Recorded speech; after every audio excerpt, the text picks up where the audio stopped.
حضرت عمر فاروق جیسا دلیر اور جرری آدمی جمعہ پڑھانے مسجد میں داخل ہوئے تو جناب ابو ایوب انصاری دروازے پہ کھڑے ہو گئے، کہنے لگے عمر تیرے نوکر نہیں، ٹائم پہ آیا کر، بڑی دیر سے کھڑے ہیں، کیوں دیر سے آیا ہے؟ بڑے جلالی تھے نا حضرت عمر، لیکن وہ جلالی اس وقت تھے جب کوئی ظلم کرتا تھا، اور ذات کے لیے جلالی نہیں تھے۔ کہا وقت پہ آیا کر، کو ملازم نہیں تیرے۔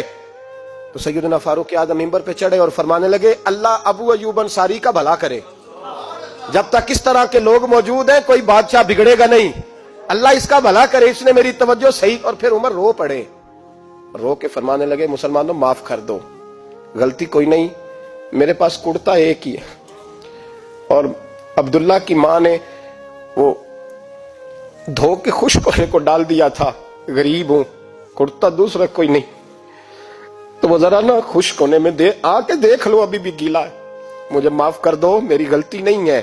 صحابہ درد کے ساتھ رونے لگے اور کہنے لگے اللہ اس طرح کے حکمران ہمیشہ عطا کرتا رہے۔ میرے بھائی تو انصاف کا رنگ تو دے، ان تقاضوں کو سمجھنا۔